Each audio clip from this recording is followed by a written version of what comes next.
ہم آپ سے گزارش کرتے ہیں کہ اس چینل کو آپ ضرور سبسکرائب کریں اور اپنے فرینڈز کے ساتھ ان ویڈیوز کو ضرور شیئر کریں۔ شروع نام سے اللہ کے جو بڑا مہربان نہایت رحم کرنے والا ہے۔ الزام ان لوگوں پر ہے جو غنی اور مالدار ہو کر بھی اجازت طلب کرتے ہیں اور چاہتے ہیں کہ پسماندہ لوگوں میں شامل ہو جائیں، اور خدا نے ان کے دلوں پر مہر لگا دی ہے اور اب کچھ جاننے والے نہیں ہیں۔ یہ تخلف کرنے والے منافقین تم لوگوں کی واپسی پر طرح طرح کے عذر بیان کریں گے، تو آپ صلی اللہ علیہ وآلہ وسلم کہہ دیجئے کہ تم لوگ عذر نہ بیان کرو، ہم تصدیق کرنے والے نہیں ہیں۔ اللہ نے ہمیں تمہارے حالات بتا دیے ہیں، وہ یقیناً تمہارے اعمال کو دیکھ رہا ہے اور رسول بھی دیکھ رہا ہے۔ اس کے بعد تم حاضر و غیب کے عالم خدا کی بارگاہ میں واپس کیے جاؤ گے اور وہ تمہیں تمہارے اعمال سے باخبر کرے گا۔ ان قریب یہ لوگ تمہاری واپسی پر خدا کی قسم کھائیں گے کہ تم ان سے درگزر کرو تو تم کنارہ کشی اختیار کر لو۔ یہ مجسمہ خباثت ہے، ان کا ٹھکانہ جہنم ہے، جو ان کے کیے کی صحیح سزا ہے۔ یہ تمہارے سامنے قسم کھاتے ہیں کہ تم ان سے راضی ہو جاؤ، تو اگر تم راضی بھی ہو جاؤ تو خدا فاسق قوم سے راضی ہونے والا نہیں ہے۔ یہ دیہاتی کفر اور نفاق میں بہت سخت ہیں اور اسی قابل ہیں کہ جو کتاب خدا نے اپنے رسول صلی اللہ علیہ وآلہ وسلم پر نازل کی ہے، اس کے حدود اور احکام کو نہ پہچانے، اور اللہ خوب جاننے والا اور صاحب حکمت ہے۔ انہی اعراب میں وہ بھی ہیں جو اپنے انفاق کو گھاٹا سمجھتے ہیں، اور آپ صلی اللہ علیہ وآلہ وسلم کے بارے میں مختلف گردشوں کا انتظار کیا کرتے ہیں، تو خود ان کے اوپر بری گردش کی مار ہے، اور اللہ خوب سننے والا اور جاننے والا ہے۔ انہی اعراب میں وہ بھی ہیں جو اللہ اور آخرت پر ایمان رکھتے ہیں اور اپنے انفاق کو خدا کی قربت اور رسول صلی اللہ علیہ وآلہ وسلم کی دعائے رحمت کا ذریعہ قرار دیتے ہیں، اور بے شک یہ ان کے لیے سامان قربت ہے۔ ان قریب خدا انہیں اپنی رحمت میں داخل کر لے گا کہ وہ غفور بھی ہے اور رحیم بھی ہے۔ اور مہاجرین و انصار میں سے سبقت کرنے والے اور جن لوگوں نے نیکی میں ان کا اتباع کیا ہے، ان سب سے خدا راضی ہو گیا ہے، اور یہ سب خدا سے راضی ہیں، اور خدا نے ان کے لیے وہ باغات مہیا کیے ہیں جن کے نیچے نہریں جاری ہیں، اور یہ ان میں ہمیشہ رہنے والے ہیں، اور یہی بہت بڑی کامیابی ہے۔ اور تمہارے گرد دیہاتیوں میں بھی منافقین ہیں، اور اہل مدینہ میں تو وہ بھی ہیں جو نفاق میں ماہر اور سرکش ہیں۔ تم ان کو نہیں جانتے ہو، لیکن ہم خوب جانتے ہیں۔ ان قریب ہم ان پر دوہرا عذاب کریں گے، اس کے بعد یہ عذاب عظیم کی طرف پلٹا دیے جائیں گے۔ اور دوسرے وہ لوگ جنہوں نے اپنے گناہوں کا اعتراف کیا کہ انہوں نے نیک اور بد اعمال مخلوط کر دیے ہیں، ان قریب خدا ان کی توبہ قبول کر لے گا کہ وہ بڑا بخشنے والا اور مہربان ہے۔ پیغمبر آپ صلی اللہ علیہ وآلہ وسلم ان کے اموال میں سے زکوٰۃ لے لیجئے کہ اس کے ذریعے یہ پاک و پاکیزہ ہو جائیں، اور انہیں دعائیں دیجئے کہ آپ کی دعا ان کے لیے تسکین قلب کا باعث ہوگی، اور خدا سب کا سننے والا اور جاننے والا ہے۔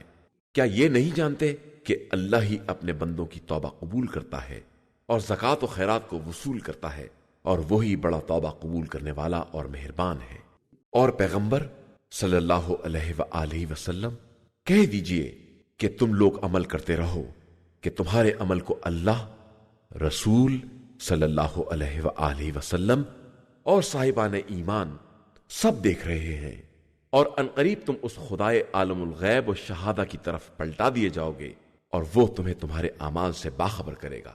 اور کچھ ایسے بھی ہیں جنہیں حکم خدا کی امید پر چھوڑ دیا گیا ہے کہ یا خدا ان پر عذاب کرے گا یا ان کی توبہ قبول کر لے گا، وہ بڑا جاننے والا اور صاحب حکمت ہے۔ اور جن لوگوں نے مسجد زرار بنائی کہ اس کے ذریعے اسلام کو نقصان پہنچائیں اور کفر کو تقویت بخشیں اور مومنین کے درمیان اختلاف پیدا کرائیں، اور پہلے سے خدا اور رسول سے جنگ کرنے والوں کے لیے پناہ گاہ تیار کریں، وہ بھی منافقین ہی ہیں، اور یہ قسم کھاتے ہیں کہ ہم نے صرف نیکی کے لیے مسجد بنائی ہے، حالانکہ یہ خدا گواہی دیتا ہے کہ یہ سب جھوٹے ہیں۔ خبردار آپ اس مسجد میں کبھی کھڑے بھی نہ ہوں، بلکہ جس مسجد کی بنیاد روز اول سے تقوی پر ہے، وہ اس قابل ہے کہ آپ صلی اللہ علیہ وآلہ وسلم اس میں نماز ادا کریں۔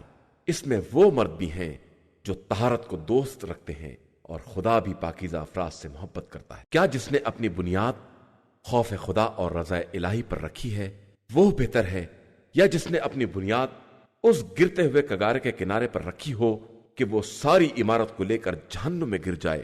اور اللہ ظالم قوم کی ہدایت نہیں کرتا ہے۔ اور ہمیشہ ان کی بنائی ہوئی عمارت کی بنیاد ان کے دلوں میں شک کا باعث بنی رہے گی، مگر یہ کہ ان کے دل کے ٹکڑے ٹکڑے ہو جائیں اور انہیں موت آ جائے، کہ اللہ خوب جاننے والا اور صاحب حکمت ہے۔ بے شک اللہ نے صاحبان ایمان سے ان کے جان و مال کو جنت کے عوض خرید لیا ہے، کہ یہ لوگ راہ خدا میں جہاد کرتے ہیں اور دشمنوں کو قتل کرتے ہیں اور پھر خود بھی قتل ہو جاتے ہیں۔ یہ وعدہ برحق توریت، انجیل اور قرآن ہر جگہ ذکر ہوا ہے، اور خدا سے زیادہ اپنی عہد کو پورا کرنے والا کون ہوگا؟ تو اب تم لوگ اپنی اس تجارت پر خوشیاں مناؤ جو تم نے خدا سے کی ہے، کہ یہی سب سے بڑی کامیابی ہے۔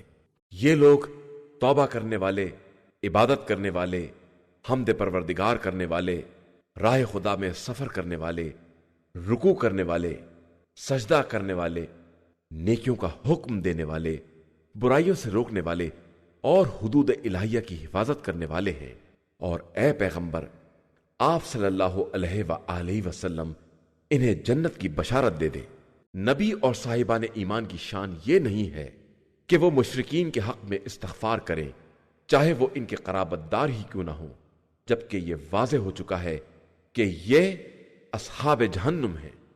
اور ابراہیم کا استغفار ان کے باپ کے لیے صرف اس وعدے کی بنا پر تھا جو انہوں نے اس سے کیا تھا۔ اس کے بعد جب یہ واضح ہو گیا کہ وہ دشمن خدا ہے تو اس سے برات اور بیزاری بھی کر لی کہ ابراہیم بہت زیادہ تضرع کرنے والے اور بردبار تھے، اور اللہ کسی قوم کو ہدایت دینے کے بعد اس وقت تک گمراہ نہیں قرار دیتا جب تک ان پر یہ واضح نہ کر دے کہ انہیں کن چیزوں سے پرہیز کرنا ہے۔ بے شک اللہ ہر شے کا جاننے والا ہے۔ اللہ ہی کے لیے زمین و آسمان کی حکومت ہے، اور وہی حیات و موت کا دینے والا ہے۔ اس کے علاوہ تمہارا نہ کوئی سرپرست ہے نہ مددگار۔ بے شک خدا نے پیغمبر صلی اللہ علیہ وآلہ وسلم اور ان مہاجرین و انصار پر رحم کیا ہے جنہوں نے تنگی کے وقت میں پیغمبر صلی اللہ علیہ وآلہ وسلم کا ساتھ دیا ہے، جبکہ ایک جماعت کے دلوں میں کجی پیدا ہو رہی تھی۔ پھر خدا نے ان کی توبہ کو قبول کر لیا کہ وہ ان پر بڑا ترس کھانے والا اور مہربانی کرنے والا ہے۔ اور اللہ نے ان تینوں پر بھی رحم کیا جو جہاز سے پیچھے رہ گئے، یہاں تک کہ جب زمین اپنی وسعتوں سمیت ان پر تنگ ہو گئی اور ان کے دم پر بن گئی، اور انہوں نے یہ سمجھ لیا کہ اب اللہ کے علاوہ کوئی پناہ گاہ نہیں ہے، تو اللہ نے ان کی طرف توجہ فرمائی کہ وہ توبہ کر لیں، اس لیے کہ وہ بڑا توبہ قبول کرنے والا اور مہربان ہے۔ ایمان والو، اللہ سے ڈرو اور صادقین کے ساتھ ہو جاؤ۔ اہل مدینہ یا اس کے اطراف کے دیہاتیوں کو یہ حق نہیں ہے کہ وہ رسول خدا سے الگ ہو جائیں یا اپنے نفس کو ان کے نفس سے زیادہ عزیز سمجھیں، اس لیے کہ انہیں کوئی پیاس، تھکن یا بھوک رائے خدا میں نہیں لگتی ہے، اور نہ وہ کفار کے دل دکھانے والا کوئی قدم اٹھاتے ہیں، نہ کسی بھی دشمن سے کچھ حاصل کرتے ہیں، مگر یہ کہ ان کے عمل نیک کو لکھ لیا جاتا ہے کہ خدا کسی بھی نیک عمل کرنے والے کے اجر و ثواب کو ضائع نہیں کرتا ہے۔ اور یہ کوئی چھوٹا یا بڑا خرچ راہ خدا میں نہیں کرتے ہیں، اور نہ کسی وادی کو طے کرتے ہیں، مگر یہ کہ اسے بھی ان کے حق میں لکھ دیا جاتا ہے تاکہ خدا انہیں ان کے اعمال سے بہتر جزا عطا کر سکے۔ صاحبان ایمان کا یہ فرض نہیں ہے کہ وہ سب کے سب جہاد کے لیے نکل پڑے، تو ہر گروہ میں سے ایک جماعت اس کام کے لیے کیوں نہیں نکلتی ہے کہ دین کا علم حاصل کرے، اور پھر جب اپنی قوم کی طرف پلٹ کر آئے تو اسے عذاب الہی سے ڈرائے کہ شاید وہ اسی طرح ڈرنے لگے۔ ایمان والو، اپنے آس پاس والے کفار سے جہاد کرو اور وہ تم میں سختی اور طاقت کا احساس کریں، اور یاد رکھو کہ اللہ صرف پرہیزگار افراد کے ساتھ ہے۔ اور جب کوئی سورہ نازل ہوتا ہے تو ان میں سے بعض یہ طنز کرتے ہیں کہ تم میں سے کس کے ایمان میں اضافہ ہو گیا ہے، تو یاد رکھیں کہ جو ایمان والے ہیں ان کے ایمان میں اضافہ ہوتا ہے اور وہ خوش بھی ہوتے ہیں، اور جن کے دلوں میں مرض ہے ان کے مرض میں سورہ ہی سے اضافہ ہو جاتا ہے اور وہ کفر ہی کی حالت میں مر جاتے ہیں۔ کیا یہ نہیں دیکھتے کہ انہیں ہر سال 1-2 مرتبہ بلا میں مبتلا کیا جاتا ہے، پھر اس کے بعد بھی نہ توبہ کرتے ہیں اور نہ عبرت حاصل کرتے ہیں؟ اور جب کوئی سورہ نازل ہوتا ہے تو ایک دوسرے کی طرف دیکھنے لگتے ہیں کہ کوئی دیکھ تو نہیں رہا ہے، اور پھر پلٹ جاتے ہیں۔ تو خدا نے بھی ان کے قلوب کو پلٹ دیا ہے کہ یہ سمجھنے والی قوم نہیں ہے۔ یقیناً تمہارے پاس وہ پیغمبر صلی اللہ علیہ وآلہ وسلم آیا ہے جو تم ہی میں سے ہے، اور اس پر تمہاری ہر مصیبت شاق ہوتی ہے۔ وہ تمہاری ہدایت کے بارے میں حرص رکھتا ہے اور مومنین کے حال پر شفیق اور مہربان ہے۔ اب اس کے بعد بھی یہ لوگ منہ پھیر لیں تو کہہ دیجئے کہ میرے لیے خدا کافی ہے، اس کے علاوہ کوئی خدا نہیں ہے، میرا اعتماد اسی پر ہے، اور وہی عرش اعظم کا پروردگار ہے۔ شروع نام سے اللہ کے جو بڑا مہربان نہایت رحم کرنے والا ہے۔ الف لام را، یہ پراس حکمت کتاب کی آیتیں ہیں۔ کیا لوگوں کے لیے یہ بات عجیب ہے کہ انہی میں سے ایک مرد پر ہم یہ وحی نازل کر دیں کہ لوگوں کو عذاب سے ڈراؤ اور صاحبان ایمان کو بشارت دے دو کہ ان کے لیے پروردگار کی بارگاہ میں بلند ترین درجہ ہے، مگر یہ کافر کہتے ہیں کہ یہ کھلا ہوا جادوگر ہے۔ بے شک تمہارا پروردگار وہ ہے جس نے زمین و آسمان کو 6 دنوں میں پیدا کیا ہے، پھر اس کے بعد عرش پر اپنا اقتدار قائم کیا ہے۔ وہ تمام امور کی تدبیر کرنے والا ہے، کوئی اس کی اجازت کے بغیر شفاعت کرنے والا نہیں ہے۔ وہی تمہارا پروردگار ہے اور اسی کی عبادت کرو۔ کیا تمہیں ہوش نہیں آ رہا ہے؟ اسی کی طرف تم سب کی باز گشت ہے۔ یہ خدا کا سچا وعدہ ہے، وہی خلقت کا آغاز کرنے والا ہے اور واپس لے جانے والا ہے، تاکہ ایمان اور نیک عمل کرنے والوں کو عادلانہ جزا دے سکے۔ اور جو کافر ہو گئے ہیں ان کے لیے تو گرم پانی کا مشروب ہے، اور ان کے کفر کی بنا پر دردناک عذاب بھی ہے۔ اسی خدا نے آفتاب کو روشنی اور چاند کو نور بنایا ہے، پھر چاند کی منزلیں مقرر کی ہیں تاکہ ان کے ذریعے برسوں کی تعداد اور دوسرے حسابات دریافت کر سکو۔ یہ سب خدا نے صرف حق کے ساتھ پیدا کیا ہے کہ وہ صاحبان علم کے لیے اپنی آیتوں کو تفصیل کے ساتھ بیان کرتا ہے۔ بے شک دن رات کی آمد و رفت اور جو کچھ خدا نے آسمان و زمین میں پیدا کیا ہے، ان سب میں صاحبان تقوی کے لیے اس کی نشانیاں پائی جاتی ہیں۔ یقیناً جو لوگ ہماری ملاقات کی امید نہیں رکھتے ہیں اور زندگانی دنیا پر ہی راضی اور مطمئن ہو گئے ہیں، اور جو لوگ ہماری آیات سے غافل ہیں، یہ سب وہ ہیں جن کے اعمال کی بنا پر ان کا ٹھکانہ جہنم ہے۔ بے شک جو لوگ ایمان لائے اور انہوں نے نیک اعمال کیے، خدا ان کے ایمان کی بنا پر اس منزل کی طرف ان کی رہنمائی کرے گا جہاں نعمتوں کے باغات کے نیچے نہریں جاری ہوں گی۔ وہاں ان کا قول یہ ہوگا کہ خدایا تو پاک اور بے نیاز ہے، اور ان کا تحفہ سلام ہوگا، اور ان کا آخری بیان یہ ہوگا کہ ساری تعریف خدائے رب العالمین کے لیے ہے۔ اگر خدا لوگوں کے لیے برائی میں بھی اتنی ہی جلدی کر دیتا جتنی یہ لوگ بھلائی میں چاہتے ہیں، تو اب تک ان کی مدت کا فیصلہ ہو چکا ہوتا۔ ہم تو اپنی ملاقات کی امید نہ رکھنے والوں کو ان کی سرکشی میں چھوڑ دیتے ہیں کہ یہ یوں ہی ٹھوکریں کھاتے پھریں۔ انسان کو جب کوئی نقصان پہنچتا ہے تو اٹھتے بیٹھتے کروٹیں بدلتے ہم کو پکارتا ہے، اور جب ہم اس نقصان کو دور کر دیتے ہیں تو یوں گزر جاتا ہے جیسے کبھی کسی مصیبت میں ہم کو پکارا ہی نہیں تھا۔ بے شک زیادتی کرنے والوں کے اعمال یوں ہی ان کے سامنے آراستہ کر دیے جاتے ہیں۔ یقیناً ہم نے تم سے پہلے والی امتوں کو ہلاک کر دیا، اور جب انہوں نے ظلم کیا اور ہمارے پیغمبر ہماری نشانیاں لے کر آئے تو وہ ایمان نہ لا سکے۔ ہم اسی طرح مجرم قوم کو سزا دیتے ہیں۔ اس کے بعد ہم نے تم کو روئے زمین پر ان کا جانشین بنا دیا تاکہ دیکھیں کہ اب تم کیسے اعمال کرتے ہو۔ اور جب ان کے سامنے ہماری آیات کی تلاوت کی جاتی ہے تو جن لوگوں کو ہماری ملاقات کی امید نہیں ہے وہ کہتے ہیں کہ اس کے علاوہ کوئی دوسرا قرآن لائیے یا اسی کو بدل دیجئے۔ تو آپ صلی اللہ علیہ وآلہ وسلم کہہ دیجئے کہ مجھے اپنی طرف سے بدلنے کا کوئی اختیار نہیں ہے، میں تو صرف اس امر کا اتباع کرتا ہوں جس کی میری طرف وحی کی جاتی ہے۔ میں اپنے پروردگار کی نافرمانی کروں تو مجھے ایک بڑے عظیم دن کے عذاب کا خوف ہے۔ آپ صلی اللہ علیہ وآلہ وسلم کہہ دیجئے کہ اگر خدا چاہتا تو میں تمہارے سامنے تلاوت نہ کرتا اور تمہیں اس کی اطلاع بھی نہ کرتا۔ آخر میں اس سے پہلے بھی تمہارے درمیان ایک مدت تک رہ چکا ہوں، تو کیا تمہارے پاس اتنی عقل بھی نہیں ہے؟ اس سے بڑا ظالم کون ہے جو اللہ پر جھوٹا الزام لگائے یا اس کی آیتوں کی تکذیب کرے جبکہ وہ مجرمین کو نجات دینے والا نہیں ہے؟ اور یہ لوگ خدا کو چھوڑ کر ان کی پرستش کرتے ہیں جو نہ نقصان پہنچا سکتے ہیں اور نہ فائدہ، اور یہ لوگ کہتے ہیں کہ یہ خدا کے یہاں ہماری سفارش کرنے والے ہیں۔ تو آپ صلی اللہ علیہ وآلہ وسلم کہہ دیجئے کہ تم تو خدا کو اس بات کی اطلاع کر رہے ہو جس کا علم اسے آسمان و زمین میں کہیں نہیں ہے۔ وہ پاک و پاکیزہ ہے اور ان کے شرک سے بلند و برتر ہے۔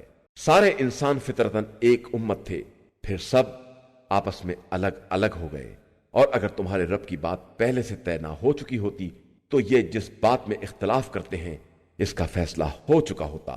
یہ لوگ کہتے ہیں کہ خدا کی طرف سے ان پر کوئی نشانی کیوں نہیں نازل ہوتی؟ تو آپ صلی اللہ علیہ وآلہ وسلم کہہ دیجئے کہ تمام غیب کا اختیار پروردگار کو ہے، اور تم انتظار کرو اور میں بھی تمہارے ساتھ انتظار کرنے والوں میں ہوں۔ اور جب تکلیف پہنچنے کے بعد ہم نے لوگوں کو ذرا رحمت کا مزہ چکھا دیا تو فوراً ہماری آیتوں میں مکاری کرنے لگے۔ تو آپ صلی اللہ علیہ وآلہ وسلم کہہ دیجئے کہ خدا تم سے تیز تر تدبیریں کرنے والا ہے، اور ہمارے نمائندے تمہارے مکر کو برابر لکھ رہے ہیں۔ وہ خدا وہ ہے جو تمہیں خشکی اور سمندر میں سیر کراتا ہے، یہاں تک کہ جب تم کشتی میں تھے اور پاکیزہ ہوائیں چلیں اور سارے مسافر خوش ہو گئے تو اچانک ایک تیز ہوا چل گئی اور موجوں نے ہر طرف سے گھیرے میں لے لیا، اور یہ خیال پیدا ہو گیا کہ چاروں طرف سے گھر گئے ہیں۔ تو دین خالص کے ساتھ اللہ سے دعا کرنے لگے کہ اگر اس مصیبت سے نجات مل گئی تو ہم یقیناً شکر گزاروں میں ہو جائیں گے۔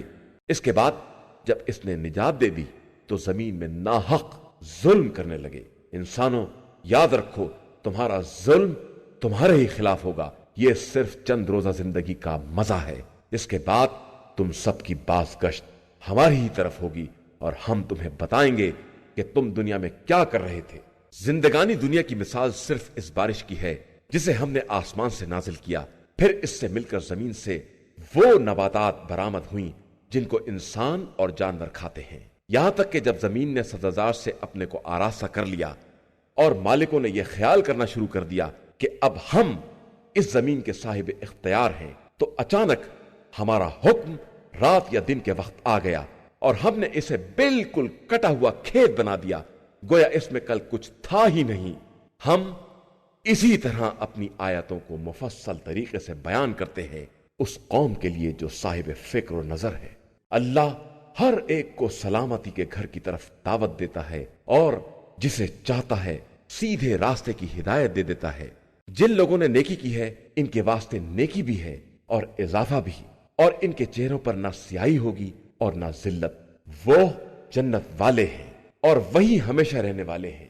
اور جن لوگوں نے برائیاں کمائی ہیں ان کے لیے ہر برائی کے بدلے ویسی ہی برائی ہے، اور ان کے چہروں پر گناہوں کی سیاہی بھی ہوگی، اور انہیں عذاب الہی سے بچانے والا کوئی نہ ہوگا۔ ان کے چہرے پر جیسے سیاہ رات کی تاریکی کا پردہ ڈال دیا گیا ہو۔ وہ اہل جہنم ہیں اور اسی میں ہمیشہ رہنے والے ہیں۔ جس دن ہم سب کو اکٹھا جمع کریں گے اور اس کے بعد شرک کرنے والوں سے کہیں گے کہ تم اور تمہارے شرکا سب اپنی اپنی جگہ ٹھہرو، اور پھر ہم ان کے درمیان جدائی ڈال دیں گے، اور ان کے شرکا کہیں گے کہ تم ہماری عبادت تو نہیں کرتے تھے، اب خدا ہمارے اور تمہارے درمیان گواہی کے لیے کافی ہے کہ ہم تمہاری عبادت سے بالکل غافل تھے۔ اس وقت ہر شخص اپنے گزشتہ اعمال کا امتحان کرے گا، اور سب مولا برحق خداوند تعالیٰ کی بارگاہ میں پلٹا دیے جائیں گے، اور جو کچھ افطرا کر رہے تھے وہ سب پھٹک کر گم ہو جائے گا۔ پیغمبر صلی اللہ علیہ وآلہ وسلم ذرا ان سے پوچھئے کون رزق دیتا ہے، اور کون تمہاری سماعت و بصارت کا مالک ہے، اور کون مردہ سے زندہ اور زندہ سے مردہ کو نکالتا ہے، اور کون سارے امور کی تدبیر کرتا ہے۔ تو یہ سب یہی کہیں گے کہ اللہ۔ تو آپ صلی اللہ علیہ وآلہ وسلم کہیے تو پھر اس سے کیوں نہیں ڈرتے ہو؟ وہی اللہ تمہارا برحق پالنے والا ہے اور حق کے بعد ضلالت کے سوا کچھ نہیں ہے، تو تم کس طرف لے جائے جا رہے ہو؟ اسی طرح خدا کا عذاب فاسقوں کے حق میں ثابت ہو گیا کہ وہ ایمان لانے والے نہیں ہیں۔ آپ ذرا پوچھئے کہ کیا تمہارے شریکوں میں کوئی ہے جو خلقت کی ابتدا کرے اور پھر دوبارہ اسے پلٹا سکے؟ اور پھر بتائیے کہ اللہ ہی مخلوقات کی ابتدا کرتا ہے اور وہی انہیں پلٹاتا بھی ہے، تو تم آخر کدھر چلے جا رہے ہو؟ کہیے کہ کیا تمہارے شرکا میں کوئی ایسا ہے جو حق کی ہدایت کر سکے؟ اور پھر بتائیے کہ اللہ ہی حق کی ہدایت کرتا ہے، اور جو حق کی ہدایت کرتا ہے وہ واقعاً قابل اتباع ہے یا جو ہدایت کرنے کے قابل بھی نہیں ہے، مگر یہ کہ خود اس کی ہدایت کی جائے؟ تو آخر تمہیں کیا ہو گیا ہے اور تم کیسے فیصلے کر رہے ہو؟ اور ان کی اکثریت تو صرف خیالات کا اتباع کرتی ہے، جبکہ گمان حق کے بارے میں کوئی فائدہ نہیں پہنچا سکتا۔ بے شک اللہ ان کے اعمال سے خوب واقف ہے۔ اور یہ قرآن کسی غیر خدا کی طرف سے افطرا نہیں ہے، بلکہ اپنے ما سبق کی کتابوں کی تصدیق اور تفصیل ہے، جس میں کسی شک کی گنجائش نہیں ہے۔ یہ رب العالمین کا نازل کردہ ہے۔ کیا یہ لوگ یہ کہتے ہیں کہ اسے پیغمبر نے گڑھ لیا ہے؟ تو کہہ دیجئے کہ تم اس کے جیسا ایک ہی سورہ لے آؤ اور خدا کے علاوہ جسے چاہو اپنی مدد کے لیے بلا لو، اگر تم اپنے الزام میں سچے ہو۔ در حقیقت ان لوگوں نے اس چیز کی تکذیب کی ہے جس کا مکمل علم بھی نہیں ہے اور اس کی تعویل بھی ان کے پاس نہیں آئی ہے۔ اسی طرح ان کے پہلے والوں نے بھی تکذیب کی تھی۔ اب دیکھو کہ ظلم کرنے والوں کا انجام کیا ہوتا ہے۔ ان میں بعض وہ ہیں جو اس پر ایمان لاتے ہیں اور بعض نہیں مانتے ہیں، اور آپ صلی اللہ علیہ وآلہ وسلم کا پروردگار فساد کرنے والوں کو خوب جانتا ہے۔ اور اگر یہ آپ صلی اللہ علیہ وآلہ وسلم کی تکذیب کریں تو کہہ دیجئے کہ میرے لیے میرا عمل ہے اور تمہارے لیے تمہارا عمل ہے، تم میرے عمل سے بری اور میں تمہارے اعمال سے بیزار ہوں۔ اور ان میں سے بعض ایسے بھی ہیں جو بظاہر کان لگا کر سنتے بھی ہیں، لیکن کیا آپ بہروں کو بات سنانا چاہتے ہیں جبکہ وہ سمجھتے بھی نہیں ہیں؟ اور ان میں کچھ ہیں جو آپ کی طرف دیکھ رہے ہیں، تو کیا آپ اندھوں کو بھی ہدایت دے سکتے ہیں چاہے وہ کچھ نہ دیکھ پاتے ہوں؟ اللہ انسانوں پر ذرہ برابر ظلم نہیں کرتا ہے، بلکہ انسان خود ہی اپنے اوپر ظلم کیا کرتے ہیں۔ جس دن خدا ان سب کو محشور کرے گا اس طرح کے جیسے دنیا میں صرف ایک ساتھ ٹھہرے ہوں، اور وہ آپس میں ایک دوسرے کو پہچانتے ہوں گے۔ یقیناً جن لوگوں نے خدا کی ملاقات کا انکار کیا ہے وہ خسارے میں رہے اور ہدایت یافتہ نہیں ہو سکے۔ اور ہم نے جن باتوں کا ان سے وعدہ کیا ہے انہیں آپ صلی اللہ علیہ وآلہ وسلم کو دکھا دیں، یا آپ صلی اللہ علیہ وآلہ وسلم کو پہلے ہی دنیا سے اٹھا لیں۔ انہیں تو بہرحال پلٹ کر ہماری ہی بارگاہ میں آنا ہے۔ اس کے بعد خدا خود ان کے اعمال کا گواہ ہے، اور ہر امت کے لیے ایک رسول ہے، اور جب رسول آ جاتا ہے تو ان کے درمیان عادلانہ فیصلہ ہو جاتا ہے اور ان پر کسی طرح کا ظلم نہیں ہوتا ہے۔ یہ لوگ کہتے ہیں کہ اگر آپ صلی اللہ علیہ وآلہ وسلم سچے ہیں تو یہ وعدہ عذاب کب پورا ہوگا؟ کہہ دیجئے کہ میں اپنے نفس کے نقصان و نفع کا بھی مالک نہیں ہوں، جب تک کہ خدا نہ چاہے۔ ہر قوم کے لیے ایک مدت معین ہے جس سے ایک ساتھ کی بھی نہ تاخیر ہو سکتی ہے اور نہ تقدیم۔ کہہ دیجئے کہ تمہارا کیا خیال ہے اگر اس کا عذاب رات کے وقت یا دن میں آ جائے تو تم کیا کرو گے؟ آخر یہ مجرمین کس بات کی جلدی کر رہے ہیں؟ تو کیا تم عذاب کے نازل ہونے کے بعد ایمان لاؤ گے؟ اور کیا اب ایمان لاؤ گے جبکہ تم عذاب کی جلدی مچائے ہوئے تھے؟ اس کے بعد ظالمین سے کہا جائے گا کہ اب ہمیشگی کا مزہ چکھو۔ کیا تمہارے اعمال کے علاوہ کسی اور چیز کا بدلہ دیا جائے گا؟ یہ آپ صلی اللہ علیہ وآلہ وسلم سے دریافت کرتے ہیں کہ کیا یہ عذاب برحق ہے؟ تو فرما دیجئے کہ ہاں بے شک برحق ہے، اور تم خدا کو عاجز نہیں بنا سکتے۔ اگر ہر ظلم کرنے والے نفس کو ساری زمین کے خزینے مل جائیں تو وہ اس دن کے عذاب کے بدلے دے دے گا، اور عذاب کے دیکھنے کے بعد اندر اندر نادم بھی ہوگا، لیکن ان کے درمیان انصاف کے ساتھ فیصلہ کر دیا جائے گا اور ان پر کسی طرح کا ظلم نہ کیا جائے گا۔ یاد رکھو کہ خدا ہی کے لیے زمین و آسمان کے کل خزانے ہیں، اور آگاہ ہو جاؤ کہ خدا کا وعدہ برحق ہے، اگرچہ لوگوں کی اکثریت نہیں سمجھتی ہے۔ وہی خدا حیات و موت کا دینے والا ہے، اور اسی کی طرف تم سب کو پلٹا کر لے جایا جائے گا۔ ایھا الناس، تمہارے پاس پروردگار کی طرف سے نصیحت اور دلوں کی شفا کا سامان اور ہدایت اور صاحبان ایمان کے لیے رحمت قرآن آ چکا ہے۔ پیغمبر صلی اللہ علیہ وآلہ وسلم کہہ دیجئے کہ یہ قرآن فضل و رحمت خدا کا نتیجہ ہے، لہذا انہیں اس پر خوش ہونا چاہیے کہ یہ ان کے جمع کیے ہوئے اموال سے کہیں زیادہ بہتر ہے۔ آپ صلی اللہ علیہ وآلہ وسلم کہہ دیجئے کہ خدا نے تمہارے لیے رزق نازل کیا تو تم نے اس میں بھی حلال و حرام بنانا شروع کر دیا، تو کیا خدا نے تمہیں اس کی اجازت دی ہے یا تم خدا پر افطرا کر رہے ہو؟ اور جو لوگ خدا پر جھوٹا الزام لگاتے ہیں، ان کا روز قیامت کے بارے میں کیا خیال ہے؟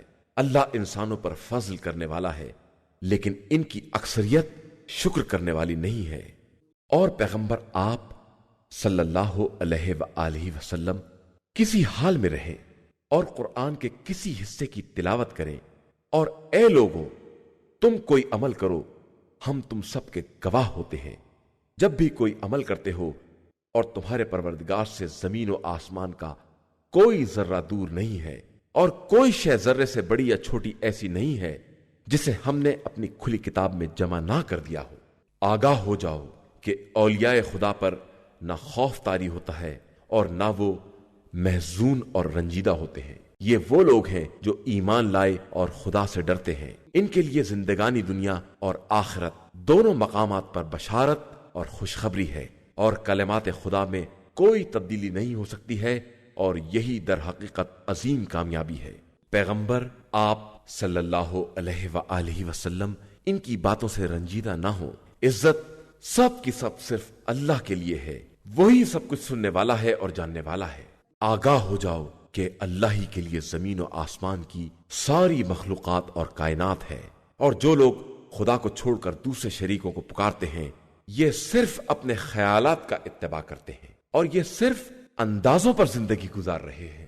وہ خدا وہ ہے جس نے تمہارے لیے رات بنائی ہے تاکہ اس میں سکون حاصل کر سکو، اور دن کو روشنی کا ذریعہ بنایا ہے، اور اس میں بھی بات سننے والی قوم کے لیے نشانیاں پائی جاتی ہیں۔ یہ لوگ کہتے ہیں کہ اللہ نے اپنا کوئی بیٹا بنایا ہے، حالانکہ وہ پاک و بے نیاز ہے، اور اس کے لیے زمین و آسمان کی ساری کائنات ہے۔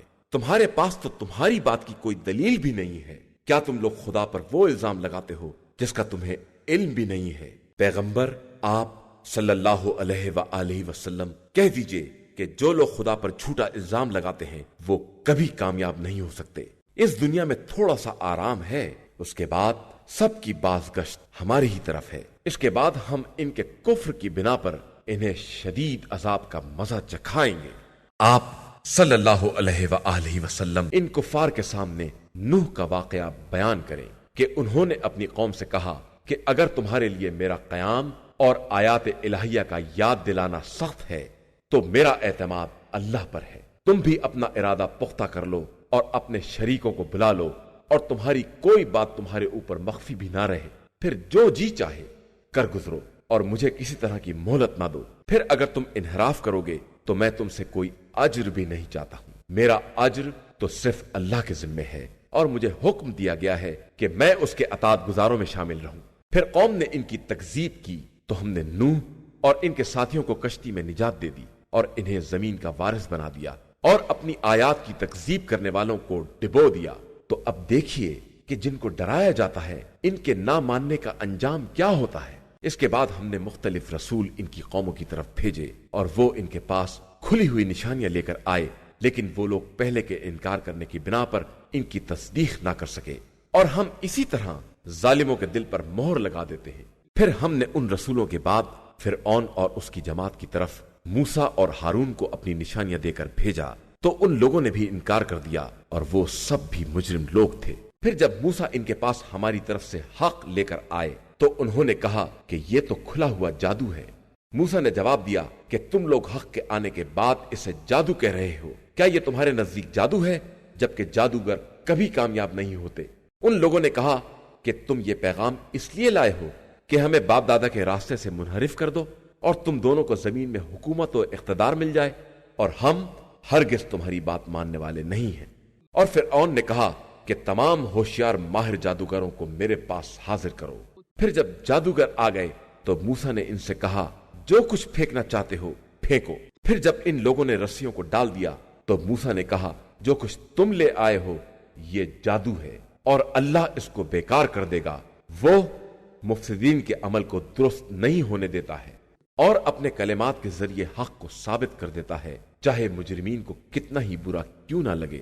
پھر بھی موسیٰ پر ایمان نہ لائے مگر ان کی قوم کی ایک نسل، اور وہ بھی فرعون اور اس کی جماعت کے خوف کے ساتھ کہ کہیں وہ کسی آزمائش میں نہ مبتلا کر دے، کہ فرعون بہت اونچا ہے اور وہ اسراف اور زیادتی کرنے والا بھی ہے۔ اور موسیٰ نے اپنی قوم سے کہا کہ اگر تم واقعاً اللہ پر ایمان لائے ہو تو اسی پر بھروسہ کرو، اگر واقعاً اس کے اطاعت گزار بندے ہو۔ تو ان لوگوں نے کہا کہ بے شک ہم نے خدا پر بھروسہ کیا ہے، خدایا ہمیں ظالموں کے فتنوں اور آزمائشوں کا مرکز نہ قرار دینا اور اپنی رحمت کے ذریعے کافر قوم کے شر سے محفوظ رکھنا۔ اور ہم نے موسیٰ اور ان کے بھائی کی طرف وحی کی کہ اپنی قوم کے لیے مصر میں گھر بناؤ اور اپنے گھروں کو قبلہ قرار دو اور نماز قائم کرو اور مومنین کو بشارت دے دو۔ اور موسیٰ نے کہا کہ پروردگار تو نے فرعون اور اس کے ساتھیوں کو زندگانی دنیا میں اموال عطا کیے ہیں، خدایا یہ تیرے راستے سے بہکائیں گے، خدایا ان کے اموال کو برباد کر دے، ان کے دلوں پر سختی نازل فرما، یہ اس وقت تک ایمان نہ لائیں گے جب تک اپنی آنکھوں سے دردناک عذاب نہ دیکھ لیں۔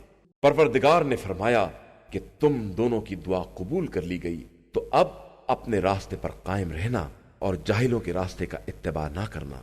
اور ہم نے بنی اسرائیل کو دریا پار کرا دیا تو فرعون اور اس کے لشکر نے ازراہ ظلم و تعدی ان کا پیچھا کیا، یہاں تک کہ جب غرقابی نے اسے پکڑ لیا تو اس نے آواز دی کہ میں اس خدائے وحدہ لا شریک پر ایمان لے آیا ہوں جس پر بنی اسرائیل ایمان لائے ہیں، اور میں اطاعت گزاروں میں ہوں۔ تو آواز آئی کہ اب جب کہ تو پہلے نافرمانی کر چکا ہے اور تیرا شمار مفسدوں میں ہو چکا ہے، خیر آج ہم تیرے بدن کو بچا لیتے ہیں تاکہ تو اپنے بعد والوں کے لیے نشانی بن جائے، اگرچہ بہت سے لوگ ہماری نشانیوں سے غافل ہی رہتے ہیں۔ اور ہم نے بنی اسرائیل کو بہترین منزل عطا کی ہے اور انہیں پاکیزہ رزق عطا کیا ہے، تو ان لوگوں نے آپس میں اختلاف نہیں کیا یہاں تک کہ ان کے پاس توریت آ گئی، تو اب خدا ان کے درمیان روز قیامت ان کے اختلافات کا فیصلہ کر دے گا۔ اب اگر تم کو اس میں شک ہے جو ہم نے نازل کیا ہے تو ان لوگوں سے پوچھو جو اس کے پہلے کتاب توریت و انجیل پڑھتے رہے ہیں، یقیناً تمہارے پروردگار کی طرف سے حق آ چکا ہے، تو اب تم شک کرنے والوں میں شامل نہ ہو اور ان لوگوں میں نہ ہو جاؤ جنہوں نے آیات الہیہ کی تکذیب کی ہے، کہ اس طرح خسارہ والوں میں شمار ہو جاؤ گے۔ بے شک جن لوگوں پر کلمہ عذاب الہی ثابت ہو چکا ہے وہ ہرگز ایمان لانے والے نہیں ہیں، چاہے ان کے پاس تمام نشانیاں کیوں نہ آ جائیں، جب تک اپنی آنکھوں سے دردناک عذاب نہ دیکھ لیں گے۔ بس کوئی بستی ایسی کیوں نہیں ہے جو ایمان لے آئے اور اس کا ایمان اسے فائدہ پہنچائے، علاوہ قوم یونس کے کہ جب وہ ایمان لے آئے تو ہم نے ان سے زندگانی دنیا میں رسوائی کا عذاب دفع کر دیا اور انہیں ایک مدت تک چین سے رہنے دیا۔ اور اگر خدا چاہتا تو روئے زمین پر رہنے والے سب ایمان لے آتے، تو کیا آپ صلی اللہ علیہ وآلہ وسلم لوگوں پر جبر کریں گے کہ سب مومن بن جائیں؟ اور کسی نفس کے امکان میں نہیں ہے کہ بغیر اجازت و توفیق پروردگار کے ایمان لے آئے، اور وہ ان لوگوں پر خباثت کو لازم قرار دے دیتا ہے جو عقل استعمال نہیں کرتے ہیں۔ پیغمبر صلی اللہ علیہ وآلہ وسلم کہہ دیجئے کہ ذرا آسمان و زمین میں غور و فکر کرو اور یاد رکھیے کہ جو ایمان لانے والے نہیں ہیں ان کے حق میں نشانیاں اور ڈراوے کچھ کام آنے والے نہیں ہیں۔ اب کیا یہ لوگ انہی برے دنوں کا انتظار کر رہے ہیں جو ان سے پہلے والوں پر گزر چکے ہیں؟ تو کہہ دیجئے کہ پھر انتظار کرو، میں بھی تمہارے ساتھ انتظار کرنے والوں میں ہوں۔ اس کے بعد ہم اپنے رسولوں اور ایمان والوں کو نجات دیتے ہیں، اور یہ ہمارے اوپر ایک حق ہے کہ ہم صاحبان ایمان کو نجات دلائیں۔